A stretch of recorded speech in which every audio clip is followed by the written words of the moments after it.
प्रश्न संख्या 51 को देखें तो सुरक्षा परिषद में कितने अस्थायी सदस्य होते हैं? तो इसका जवाब होगा 10। आप जानते हैं कि 5 अस्थायी सदस्य होते हैं, 10 अस्थायी सदस्य होते हैं।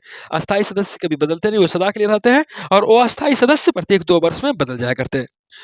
अगला प्रश्न देखें, प्रश्न संख्या 52, इनमें से कौन एक गुट निरपेक्ष आंदोलन से संबंधित नहीं थे? तो इसका जवाब होगा यासर अराफात। 5 नेता का नाम आता है गुटनिरपेक्ष आंदोलन बनाने में। सुकर्नो है, मार्शल टीटो है, पंडित नेहरू दिया गया है। इसमें से 2 और थे, मिस्र के नासिर और अफ्रीका के नक्रुमा, ये दोनों भी थे। खैर, प्रश्न संख्या 53, वैश्वीकरण का सामान्य अर्थ क्या होता है? तो वैश्वीकरण का अर्थ होता है अंतर्राष्ट्रीयकरण। इसका अर्थ थोड़ा समझ लें कि पूरी दुनिया को एक गांव बना देना, गांव में तब्दील करना, छोटा रूप। अब देखते हैं आज वैश्वीकरण का परिणाम ही है कि आज यहाँ की सामान वहाँ बहुत दूरों में बिकती है और वहाँ की बातें यहाँ पल भर में लोग जान जाते हैं। तो यह वैश्वीकरण का ही प्रभाव है। प्रश्न संख्या 54, दलित पैंथर्स नामक संगठन की स्थापना इनमें से किस राज्य में हुई? तो दलित पैंथर्स नामक संगठन की स्थापना महाराष्ट्र में हुई थी।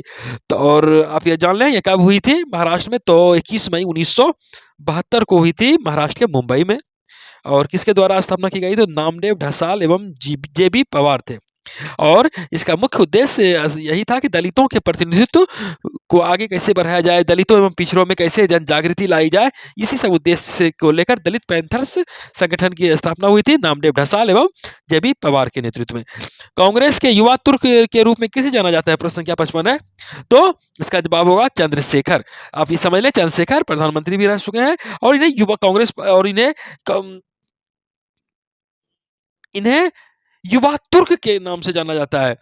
और क्यों कहा जाता है? तो साहसी थे, विशेष करके अडिग विश्वास रखते थे, कोई निर्णय लेते थे तो उस पर अडिग रहते थे। और यही कारण है कि इनका जो इरादा कहता था पत्थर से मजबूत इरादा, उसूलों के पक्के, देश हित के लिए किसी से भी टकरा जाते थे, चाहे पार्टी हो या सरकार। और इनका नाम 1983 में ये 4000 किलोमीटर पैदल यात्रा भी किए थे।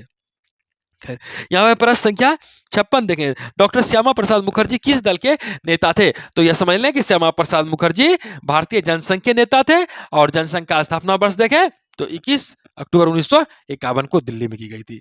प्रश्न संख्या 57, 1956 में भारत में राज्यों के पुनर्गठन का आधार क्या बनाया गया था? तो इसका आधार भाषा बनाया गया था। आप जानते हैं कि भाषा के आधार पर ही मांग उठनी शुरू हुई कि हमें अलग प्रांत बनाओ, हमारे अलग राज्य बनाओ, और भाषा के आधार पर ही अलग अलग राज्य बनाए गए थे 1956 में। आप जानते हैं कि राज्य पुनर्गठन आयोग अबुल फजल की अध्यक्षता में गठित हुई थी और 1953 में 1956 में उन्होंने रिपोर्ट दी, 1956 में उस पर क्रियान्वयन हुआ। प्रश्न संख्या 58, भारत में कुल कितने संघ शासित प्रदेश हैं? तो वर्तमान के संदर्भ में देखा जाए तो 8 केंद्र शासित प्रदेश हैं। कौन कौन? तो अंडमान निकोबार द्वीप समूह, दूसरा नंबर में आप चंडीगढ़ को लीजिए, तीसरा नंबर में आप दमन और दीव और दादर और नगर हवेली ये आ जाएगा, 4 नंबर में आपका लक्षद्वीप, 5 नंबर में पुडुचेरी, 6 नंबर दिल्ली, 7 नंबर जम्मू और कश्मीर और 8 नंबर लद्दाख। और अगला प्रश्न देखें, तृतीय पंचवर्षीय योजना की अवधि क्या थी? तो ऑप्शन के अनुसार इसका सही जवाब होगा 61 से 66, 1961 से 1966। प्रश्न संख्या 60, सर्वप्रथम किस राज्य में महिलाओं को पंचायतों में 50% आरक्षण दिया गया? तो यह कारनामा करने वाले देश में हमारे ही राज्य बिहार थे। इसका जवाब होगा बिहार। बिहार ऐसी कैसा राज्य रहा जिन्होंने महिलाओं को पंचायतों में 50% तक आरक्षण दिया ताकि महिलाओं में जागृति आवे, महिलाओं में राजनीतिक चेतना जगे, महिलाएं आगे बढ़े। प्रश्न संख्या 61, तेलंगाना आंदोलन किस राज्य से संबंधित था? तो यह तेलंगाना आंदोलन आंध्र प्रदेश से था और जानते हैं आप कि आंध्र प्रदेश से ही तेलंगाना अलग आंदोलन के बाद अलग राज्य भी बन गया। प्रश्न संख्या 62, अंतर्राष्ट्रीय न्यायालय में कितने न्यायाधीश होते हैं? इसका उत्तर है 15। आप ये जानते होंगे कि अंतर्राष्ट्रीय न्यायालय कहाँ है? तो हेग में है, नीदरलैंड की राजधानी है हेग, वहां है। और अंतर्राष्ट्रीय न्यायालय में जो न्यायाधीश होते हैं वो कितने वर्ष के लिए होते हैं? तो वह 9 वर्ष के लिए होते हैं। प्रश्न संख्या 63, दूसरी दुनिया से आशय किन देशों से था? तो आप यह समझ लें कि दूसरी दुनिया से आशय कम्युनिस्ट देशों से था।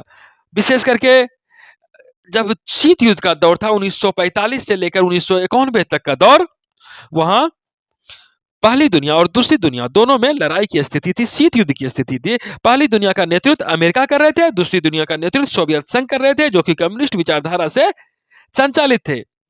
और उसके बाद तीसरी दुनिया में भारत के जैसे देश, एशिया के देश, अफ्रीका के देश, गरीब सब देश, ये सब तीसरी दुनिया के देश में आते थे, जिससे कि किसी से कोई मतलब नहीं था। लेकिन यहाँ पर दूसरी दुनिया से अगर देखें तो इसका आशय कम्युनिस्ट देशों से है।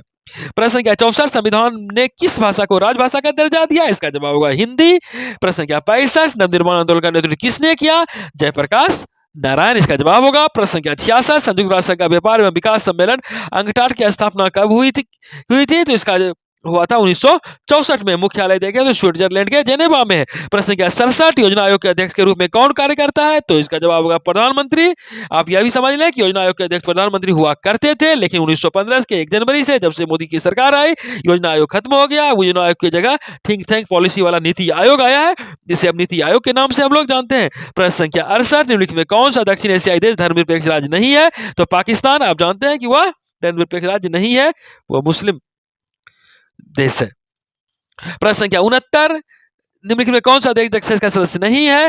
तो चीन इसका सदस्य नहीं है। दक्षिण का सदस्य भारत है, भूटान है, मालदीव है। और आप जानते हैं सार्क का स्थापना हुआ था 1985 में, काठमांडू में इसका मुख्यालय है। और इस प्रश्न संख्या 70 देखें, सीमांत गांधी के नाम से पुकारे जाते हैं कौन? तो खान अब्दुल गफ्फार खाना।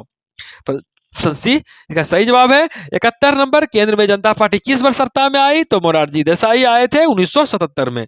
अब प्रश्न संख्या 72, भारत देश के विभाजन में कौन कौन से प्रांत प्रभावित हुए थे? तो आप ये समझ लें, पंजाब और बंगाल। पंजाब आप जानते हैं कि पश्चिमी पंजाब पाकिस्तान में चला गया, पूर्वी पंजाब भारत में रह गया। उसी तरह बंगाल में आसपास बंगाल का जो पश्चिमी भाग था वो भारत में रह गया, पूर्वी भाग जो था वह आज के बांग्लादेश के रूप में जाना जाता है। प्रश्न संख्या 73, किसने कहा कि भारत विविधता में एकता का देश है? तो जवाहरलाल नेहरू। 74, सबसे पहले किस राज्य में राष्ट्रपति शासन लगाया गया था? तो आंसर होगा पंजाब में 1951 में। और प्रश्न संख्या 75, संयुक्त राष्ट्र संघ का मुख्यालय कहाँ अवस्थित है? तो यह न्यूयॉर्क में है। न्यूयॉर्क कहाँ है? तो अमेरिका में है। संयुक्त राष्ट्र मुख्यालय अमेरिका के न्यूयॉर्क में है। और इसकी स्थापना वर्ष कब हुई थी? तो इसकी स्थापना 24 अक्टूबर 1945 को हुई थी। शेष आगे।